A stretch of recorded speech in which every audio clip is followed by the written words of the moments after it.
Hello everyone, আমার একটা নতুন ভিডিওতে সকলকেও ওয়েলকাম জানাই। আজকে আমি যাচ্ছি বাণীপুর লোক উৎসবে। তো এতটা এক্সাইটেড ছিলাম যে তাড়াতাড়ি করে রেডি হয়ে পড়লাম। আর আমাদের বেরোনোর কথা ছিল 6টার সময়, সেখানে আমরা 7টার সময় বেরোচ্ছি। আর এটা আমার জন্য লেট হয়নি, যে এনার জন্য লেটটা হয়েছে।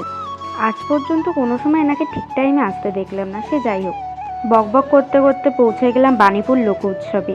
আরেকটা কথা, যদি আমি খুব ভুল না হয়ে থাকি, তাহলে এটা হচ্ছে পশ্চিমবঙ্গের দ্বিতীয় বৃহত্তম মেলা। হাবড়া আর অশোকনগরবাসীরা প্রায় একটা বছর এই মেলাটার জন্য অপেক্ষা করে বসে থাকে।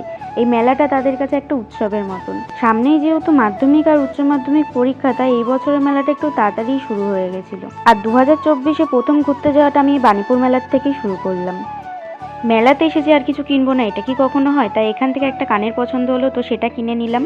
আর দেখো, এত সুন্দর সুন্দর কানের, মনে হচ্ছে তো সবকটাই নিয়ে নিই। আর মেলাতে এসে কিছু খাওয়া দাওয়া করবো না, এটা তো কখনো হতে পারে না। তাই কেনাকাটি সাইডে রেখে প্রথমেই চলে গেলাম কিছু খেতে। তো এখান থেকে ছোলা সিদ্ধ খাওয়ার পর গিয়েছিলাম পটেটো টর্নেটো খেতে, যেটা মোটামুটি ভালোই ছিল, কিন্তু এই ঘুগনিটা একটুও ভালো লাগেনি আমার কাছে। এই সমস্ত খাওয়া দাওয়ার পর গিয়েছিলাম মরণকূপ দেখার জন্য। মনে প্রায় অনেকটাই সাহস নিয়ে গিয়েছিলাম এটা দেখার জন্য, কিন্তু বিশ্বাস করো, এটাই আমার প্রথমবার আর এটাই আমার শেষবার। এমন জিনিস দেখার মতন মনের জোর আমার ভাই নেই। এই জিনিসটাতে যেমন আমার ভয় লাগছে, সেরকম সেম নাগরদোলনা চড়তেও কিন্তু আমার ভীষণই ভয় লাগে। তাই আজ পর্যন্ত কোনোদিন আমি নাগরদোলনায় ওঠার সাহস করিনি।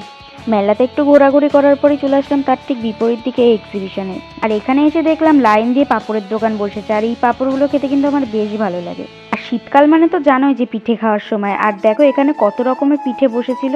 প্রথমেই নিয়ে নিলাম আমার ফেভারিট ভাপা পিঠে। এখান থেকে 2-3টে পিঠে ট্রাই করার পরেই চলে গিয়েছিলাম বাকি স্টলগুলো দেখার জন্য।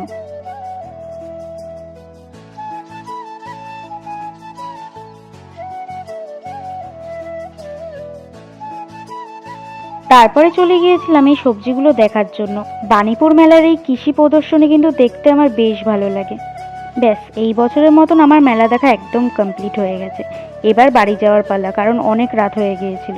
এই মেলাতে আসলে কখন যে কিভাবে সময় কেটে যায় বোঝাই যায় না। আর আমার বাড়ির কাছে একটা দোকান থেকে যাওয়ার সময় খেয়ে নিয়েছিলাম এই চিকেন বিরিয়ানিটা। আজকের ভিডিওটা তাহলে এই পর্যন্তই থাকলো। আবার আসবো নতুন কোনো ভিডিও নিয়ে।